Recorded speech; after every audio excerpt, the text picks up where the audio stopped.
Hey Hey everybody, guys, welcome welcome back to We're to Bad. we're back. Woo! They're not bad. Hey. Hello everybody, welcome back to They're Not Bad Pod, the premier UConn basketball podcast. I've been saying I'm the host, but we're all hosts. Just to be clear, Jack, Luke, Ian, Lewis. We're all hosts. Most of us do just as much work. Lewis does a lot more because he has to dance. So, but for the most part, we each contribute the same. We've had a little hiatus with, the coronavirus and the team not playing that much, but we're back here to preview the Creighton game tomorrow and just to talk a little bit about, just UConn basketball in general, and we'll talk a little bit about the women's team as well. Jack, let me stop you right there. Hiatus, I'm putting that in our segment. We talk about how we're bad. The team, not bad, but us, we're bad. 2-week hiatus can't happen, won't happen again. Season's not going to get put on postpone again, and we're going to be doing it every week or every game. Market.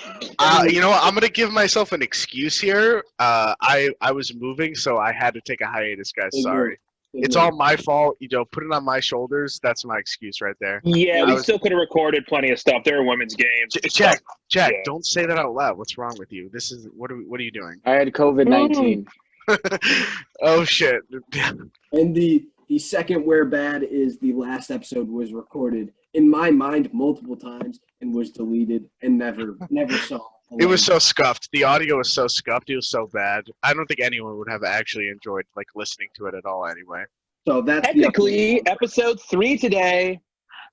For 3. Don't worry. We'll release the long lost episode 3 one day. So we're gonna count this as episode 4, and just a special little long lost episode one day. For the real fans. On a VHS tape. Yeah. Not a single person is going to go back to that and be like, dang, dude, the We're Not Bad podcast missed their long lost episode, dude. I mean, you're right, but we're Was still it going to keep Lewis's debut? Did we miss Lewis's debut? I think it was. So actually, everyone, yeah. This is Lewis. Lewis, tell us, come on, this is Lewis, everyone. Round of applause. Everyone clap it up. Clap it up. You're not right. I was on the draft, but all right. Well, the episode was still your debut. Whatever. My bad. Yeah, a little intro. Lewis, also a UConn alum and cares way too much about UConn basketball. So there you go. That's all you need to know about him. Just a note on the UConn draft. If you got upset by it, ha ha ha ha ha ha ha ha ha. And that's all. Shout out everyone that tweeted at us about the UConn draft. We appreciate it. Go Huskies. True. Shout out Mark Titus, dude. That guy's the man. And I think only one person got legitimately upset. So who's that? Colonel Mustard. Yeah, Colonel Mustard. Yeah. Colonel Mustard. Colonel Mustard. It's Colonel Calhoun. Colonel Calhoun. He was not we're just poking fun. He wasn't Colonel upset. Colonel Calhoun. No bad blood from us. No. Bad blood. He wasn't upset. But there was a guy who tweeted under his tweet and was like, an account with 20 followers, obviously, that guy was mad. Also, the confusion. Yeah. We thought TCF was drafted, and then everyone was like, "Oh, you disrespected TCF."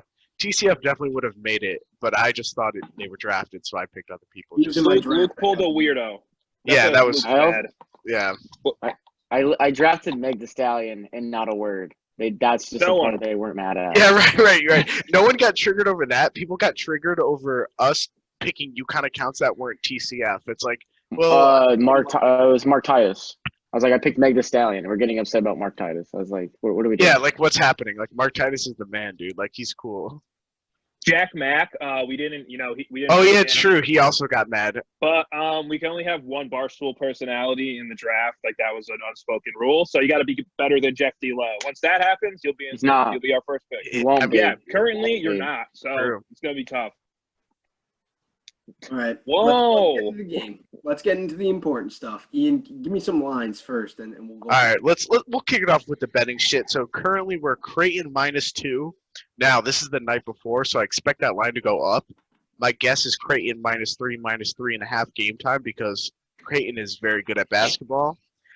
Over under 148.5. I'm gonna kick it to Jack first. What do you got for us?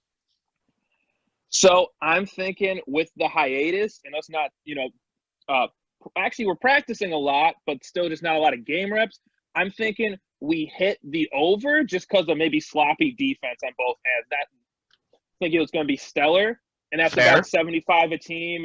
Big East play. Usually defense is pretty good, but this year, it's different than most. And then I think UConn's going to win, but I don't want to say UConn's going to cover and then UConn. Or no, actually, no, wait, never mind. UConn's going to cover. I'm right. UConn's going to win. I think UConn's going to win. I was thinking wrong that if we won by 1, we wouldn't cover, but it's -2, not +2. So we're good. We're good. Okay, so Jack is taking +2 over 148.5. Yep. Luke, what do you got for us? I'm going to tell you how the game goes. I've mapped out every game. Correct. I'm a genius. It's going to be a game that we're never in. We're always you think you're in it because you're down 10 the whole time, but you're not in it. Just like that Gonzaga-Iowa game where it's I was kind of there, but they're never really there. It's exactly what it's going to be. We're going to lose 76-85. Creighton's going to cover, and the over is going to hit. And you know what? I'm probably going to regret saying the over is going to hit because we can't score points, but I think there's going to be points, but Creighton's going to cover. Lewis, give us your picks. Yeah, I'd like to have Jack's optimism, but I'm going to hammer Creighton at +2 because they have not played basketball in 2 weeks. Well, Creighton's giving 2. Also, let me say this, just add on. No, I know. I'm hammering Creighton to just. Okay. Yeah, let me add on. Creighton has played 3 times in the past week. They lost to Marquette, but Marquette's actually good basketball. They just hammered St. John's. And also Creighton hung with Kansas, who I thought were going to be frauds, but are also good at basketball. So Creighton's really good and have played actual games, and we haven't. So it's going to be ugly. I think we're going to be in it, but not in it. Yeah, just that quick, that. I watched that Creighton-Kansas game, and, I mean, they literally missed 1 free throw to go to OT with Kansas, and Kansas lost to Gonzaga by 6, I want to say. I don't know. It was a close game, though, on Thanksgiving. So, yeah, Creighton – probably pretty good at basketball. Lewis, give us your over-under, though. Creighton's a high-scoring team. I'm taking the over. Bad defense on UConn's part, plus just Creighton scores, hits threes. I'm taking the over. Yeah. I mean, to kind of give a consensus on the over-under, I'm also going over 148.5. We have seen from UConn that a long break does not breed well for defense. I mean, it doesn't breed well for them in general, but so I'm also taking the over. So we're all 4 on the over. And as much as I want to take UConn because I actually think this is UConn's best opportunity to beat Creighton on paper, obviously if we didn't have 2 kind of postponements, I'd probably be taking UConn here, but I am taking Creighton as well, minus the points. I think I would take Creighton up to 4, and then I'd probably take UConn. So if the line really fluctuates tomorrow, I would take UConn. But it's tough when you haven't played, a game in 2 weeks, 3 weeks, and you're playing a possible top 10 team on the year. Dropping after. Yeah, it honestly really sucks. The position UConn's in is really bad, and I know Hurley was saying he's really concerned about what's going to happen tomorrow. Because obviously they haven't played in a while. And also, this is their opportunity to split with Creighton. We have to go to Creighton late in the year. That's just such a tough place. It's such a tough spot to win to split with them. So I'm also taking Creighton -2. So we're all taking the over. Luke, Lewis, and I are all taking Creighton -2, and Jack is taking UConn +2. So if you're a biased bettor and you bet with your heart, you're going with Jack, or else you're probably riding with us. I just want to say that you guys are definitely right. One of the big things that we noticed in the USC game was we weren't really guarding the 3 very well. Now, USC didn't hit those open threes. They missed a lot of threes. USC is the worst shooting team in the nation, I think. Now, they're so bad. Probably hits, out of all those shots that, those looks the USC got, probably hitting at least 30% of those looks that USC missed because there were some open shots. And I just think that Hurley is he's a great adjuster. So I'm hoping he notices that. I have faith in him that he notices that. We locked down the perimeter. I think in the paint, we saw Carlton step up, Whaley, 5 blocks past 2 games. Obviously, we got Sonogo, big man in there. And, I don't know exactly when a cock's going to be coming back via cock clock, even though it's a cook, I know, but a cock rhymes with clock. But I think our defense will be better than it seems. Hopefully our offense can keep up. I got a question for you, Jack. I got a question for all of you. You mentioned Carlton. It's been a week off after his big performance. Do we see him slip into the starting five? Because I think Cole, that's a good question. That's a very good question. Cole, Bouknight, Tyree, Martin, and Whaley are locks, I'm assuming. But does Carlton slip into that 5 spot? You know what? I'll respond to that first. I actually think that he doesn't. But, I'm actually not totally sure on whether he does or doesn't. But I think at the very least he gets more minutes. Yeah. I'm expecting 20-plus minutes out of Carlton this game. Just because, we saw – the urgency was what I was most impressed by with Carlton. Was he was playing like it was his last game on the court, and that's what he needs to do against good teams. Obviously he's had those shining moments where you think damn, Josh Carlton could actually be a really good big guy on this team and a great leader. But it's only against those really good teams. So I actually expect to see it. Hence why I got the little Florida background. Whatever, we beat Florida with, Carlton big game, just saying, but Baz game winner. So I actually expect Carlton to play over 20 minutes regardless if he's starting or not. Well, question. Does Creighton have a Mobley brother? No. In fact, USC has a monopoly on those twins. So all of the Mobley brothers are actually right. Owned by USC. Josh Carlin only plays top tier against lottery picks. It is insane.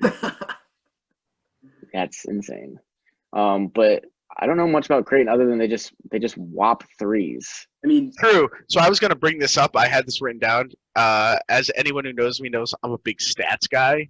Creighton shoots 39.8% from the three. So they will, if UConn gives up the arc, yeah, that's certified good.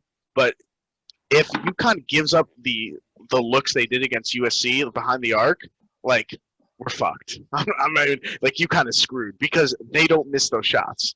Is this game at Gamble? Yes. UConn is coming off the worst half of basketball ever played of all time, so we're not coming on high momentum. Correct. Well, we're coming off the worst half and also a COVID hiatus. Just a little cherry on top of the Sunday of we're totally screwed for this game. Which, my dumb brain makes me think Creighton's been playing so well. UConn played a terrible second half against USC and grinded out a win. Plus a COVID hiatus, UConn has to win this game because the world doesn't make any sense. You know what I mean? That just means UConn's going to win. But all logic and facts point to Creighton winning this game pretty handily. How's that Fleetwood Mac song go? Which Fleetwood Mac song? Only comes when the one where it's You're talking about Dreams. I was saying, no, I know it's you Dreams. don't DMCA us, bro. When it's raining. Yeah, okay, right? yeah. Yeah, I think that's, it's raining, it's pouring, we don't look good, but I just feel it in my bones. I just feel you guys going to do good. Right. Carlton step up as a senior leader. I think Carlton's going to step up as a senior leader tomorrow in the starting lineup. You know what, Jack, just to add to that, I know the point you're getting at. So in the NFL, the big thing is trap games. Well, I mean, it's all sports, but the NFL's huge. So Creighton's going away to a team they should handily beat. That's not supposed to beat them at all. Coming off a COVID hiatus, kind of a grinded out ugly win against USC. So this could be a trap game for Creighton. This is definitely a look pass game for Creighton. I still think they're going to win, but the potential is there. I don't know. Am I crazy? Luke and Lewis, am I crazy for saying that? So somebody tell me. They could win, but you also think they could lose. Is that what you're saying? No, I'm saying by all logic and facts, UConn should lose, but there's the potential for the trap game, and I think. Let me say this. Let me give you my hot take of the week. Can I give my hot take of the week? Give it to me. UConn tomorrow could either win or lose the game. I hate you. I hate you. I agree. I'm not with you, Lewis, on that. I don't think so. I hate you, Lewis, so much because you know what I meant to say, and you're just twisting my words, and I don't like Lewis chose violence. Let me interject. I know we just talked about the UConn lineup right there. I'm going to tell you 2 reasons why Creighton is a good team, and they're going to win this game tomorrow, unfortunately. I think there's more than 2 reasons, but go on. 2 players, though. Marcus Zagorowski, Big East preseason player of the year. Let me Okay. stop you right there. Missed a free throw in front of his mother. I know everyone watched that game. His Yeah, mom was true. watching. That's the Kansas game. That's what I was talking about Listen, before. He doesn't love his mother. He does not Choke love his artist. mother. Choke artist. Good. Nope. Does anyone Trash. know who his brother is? Does anyone know who his brother is? What's his last name? His last name is Zagorowski. He has an NBA talent brother. Please tell me who it is. I don't think anyone's going to Name, get it. last name. His last name is Zagorowski. It's That not the doesn't same exist. last name. It's not the same doesn't last name. exist. It's Kristaps Porzingis. I don't know. Not the same No, last name, it's but not he has a brother in the NBA. Ralph Zagorowski. I'll give you another clue. Boban? This guard in the NBA almost put up a quadruple double in his NBA debut. Luca? Nope. Isn't his last name Zagorowski? No, his last name is No. Zagorowski, but he has a brother in the NBA. His Well, debut- now I have to get into how does that work? his Who almost debut- had Quadruple double. So wait, did he have a triple double and almost a Is he an quadruple double? Antetokounmpo? He's an No, it was a Antetokounmpo. double-double, but it was almost a quadruple double. It was the best NBA debut of recent memory for me. What All right. year? Next, High draft pick? 2013, which is also crazy because I thought he was, LaMelo Ball. no. Lonzo Ball was Another in clue. 2013. Another clue. Next Another clue. clue. Next clue. Yeah, give us Syracuse give us alum. another hint. Is this a European? To be clear, just I'm a little biased there. No, it's not a European Maybe- Zach. Maybe let him say the clue. Syracuse alum. Oh shit! He's Michael Carter Williams. Yes. Oh my God, Michael Carter Williams. That's his brother? What? Brothers. And Michael Carter Williams was sick. I know he was from Syracuse, but he was sick, bro. And Zagorowski's sick. Let me give you another piece of trivia that you guys might not know. How many times have Creighton and UConn met before? 36. Four. 0. 0. 0.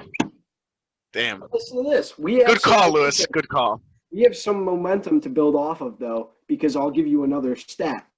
Give it to Our me. coach, Danny Hurley, versus Greg McDermott, 1-0. 2017 first round NCAA championships, URI beats Creighton like 80, what was it, 84. And Hurley's son would dunk on Doug McDermott. So that's a little trivia to take. Second reason why Creighton's good No. after all that, Damian Jefferson, this guy's 23 years old. I looked it up. He's 23. He's just one of those dudes that you think is like the most dominant college basketball player of all time. He's just one of those guys that you're like, this guy's on the court. He's good at basketball. Like he's good. All right. Trivia aside, I think we should all go around. One thing that you think needs to happen that is necessary for UConn to win. Luke, kick us off. One thing. If you had to pick one thing that will decide this game for a UConn win, give it to me. I'm going to give a really stupid answer because I think you're looking for like a tactic thing, but James Bouknight needs to put up 30. No, that's fine. That's a great I was answer. thinking that That's a ran great through my answer. head. That's a great answer. Lewis, give it to me. Quick. Rapid fire. What do you got? They can't turn the. Yeah, they just can't turn the ball over like 1,000 times like they did against USC. That is Also, very I have fair. another one. Can we stop fouling? Yes. Our team loves to foul. No. Turnover is Every definitely game. big. Yeah, we love hacking the shit out of everybody. It's great. Jack, give it to me. Both night, we always get the symbol. Nah, go Jack. I want to see. Don't get I yourself want to triggered see too much. I want to see full court defense. I want to see full court defense the entire game. Jalen Gaffney, Brennan Adams. I want them to put pressure on those guards off the bench. I want perimeter defense locked down. Inside the perimeter, we have top 10 block percentage in the country and top 10 offensive rebounding in the country. Mhm. We only have 3 games. We don't have as many stats, but those stats matter. We got Very heart. We got big big stats. guys. This is our first Big East game since we left in 2011 or 2012 when we left. First Big East We never game back. left. They're coming in the Huskies' den, and we're gonna beat them. Okay, got you. All right, my thing, get to the free throw line. The only stat we're better at Creighton at, getting to the free throw line. I want everyone running to the middle and running guys over. Get the blocking fouls. Get the and ones. James Bouknight's going to have 10 points from free throws alone, plus 20 from shooting. He's going to pop off, and we're going to get to the free throw line. We're going to get 15 free points from the free throw line. That's how we win this game. Ian, We're time deep. out. Is that the only stat we're better than them in? Because that's not. Offensively, pretty much besides blocks and rebounds, we're even. I don't care. Let me give you. But But that means we play stout interior. So, like, we're good interior. We need to guard the arc. The arc is huge. They love shooting, like, from half court because they're just crazy at doing that. And I hate that they're good at it because we stink at defense behind the arc. But we need to guard them, like, at the We got point. athletes. They could play. They could go play full court the whole game. No, Out of no, the training program. We definitely have athletes, but we still don't play good exterior defense. Who's our strength coach now? Who's our strength coach? Mike something. Yeah, I can't Mike. remember his name. We'll give him a big shout. Mike. He does But all I great. know is I see pictures of a Cook and Gaffney, and they're looking cut. They're looking cut AF. So that guy's doing a good job. He deserves a raise. Count it. On the record, guy deserves a raise. Dang, Lou. Yeah, Lou. Yeah. Yeah. You know, honestly, Lewis is lifting for all those listening on Spotify. Lift, yeah. as a biased UConn fan, we're put in the most unfortunate situation where this is the game to beat Creighton to get like a great win because we're at home early in the year, like, and we play them a couple times, and obviously the circumstances are unfortunate. But I just feel like UConn's just kind of like that program that just wins games like this because like it makes no sense. And it has no foundation or like factual evidence behind it, but like that's just what I think. And like when we beat Florida at home, like 2 seasons ago, like we had no business beating Florida that game, or Houston on senior day. Like we had no business winning those games, but we just do. Like there's just something about it. I don't know what it is. It's our business. Games at Gamble, great. No matter what happens tomorrow, I'm just happy they're back on the court. I'm just Question. That's yes. Question. Even if I'm yelling at the TV, what's your question? Give it to us. When we win tomorrow, and then we inevitably have another COVID break, selection Shut up. committee. Selection Don't say committee. shut. Are we in at 4-0? We're undefeated. You can't keep an undefeated team out of A the tournament. COVID break until the tournament? Beating a top 10 team, yeah, we're in. We're at least a 5. We're at least a 5. We're in. We're in at a 7, I would say. We're the best team in the goddamn country. All I'm Is saying is, DePaul gonna play? Is DePaul gonna play basketball this year? yeah, we kind of need. Well, luckily our makeup for DePaul is late in the year, so I'm not worried about DePaul. DePaul like can just take a break till January for all I care. Like They might enter the tournament 1-0. I mean, that would be. I mean, hey, the more Big East teams in, the better. I mean, I'm just saying. Also, all I'm saying is I feel like the first half is going to be rough tomorrow. Like we're going to look so rusty.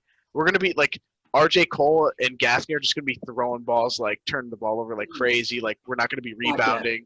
No. But you know who I think is going to hold it down for us? The guy, my Tyrese favorite Martin. player. No, my favorite player. This guy's an absolute workhorse. Isaiah Whaley, dude. This guy, it doesn't matter if we're on a COVID hiatus or not. He is the most consistent player. Like, he's an even 10 out of 10 every game. This guy's an absolute beast. Just saying. Shout out Isaiah Whaley. I just want to give him a shout out. 10, 10, and 5 last game. Or I think. Maybe. Dude, this guy didn't start. This guy didn't only started the last 11 games of the year and had like a double-double in 5 of them. Like, this guy is just an absolute machine. He does everything on the court. Like, I fully expect him to do just as good. You need a bigger wrench than that, Lou. Lewis is giving the visual representation of Isaiah Whaley right there. Check it, bottom left, folks. Right there. This guy's an absolute workhorse. He's blue collar. He's tough. Any other closing thoughts for the game tomorrow? Except that you're happy that they're back, because I am so excited. I have some, what? In Gamble, we got cutouts. Students were able to submit photos for their cutouts. So my cutouts there, and my boy Adam Lynch's cutouts there. So, I mean, how could Creighton win when they got cutouts of 2 absolute maniacs, screaming at them? And there's a lot of cardboard dogs. We have, so many. Gino said there's more cardboard cutouts of dogs than people. He said there's more canines in that gym than humans. I'm not That's sure. what he said. Be afraid of the dogs. He did say that. I'm not sure if it looks like 50-50 when they showed the crowd. A lot of dogs, though. A lot of dogs. All I'm saying is dogs hunt birds. Just saying. Dogs hunt birds. Not quite sure. Yeah, they do. Yes, hunting dogs. Lewis, yes, can we get a good bark? That sounded like a dog that choked on its food, but yeah, sure. Good bark. He's trying to get it out of his throat. Jack, give us the outro. You got to play us out. All right, everybody. That was episode numero cuatro, number 4 of You just held up a 1, by the way. Wait, for our English listeners. For our English listeners, episode 4, baby. They're not bad pod. I'm sorry, I assumed the Zagrawski guy was a European. That was some bias and discrimination by me. Shout out Michael Carter Williams. Let's win tomorrow, Oh, baby. boo that man. Wait, we're not shouting out Michael Carter Williams. What's wrong with you? I was rude to his brother. I was borderline racist. All right, they're not bad.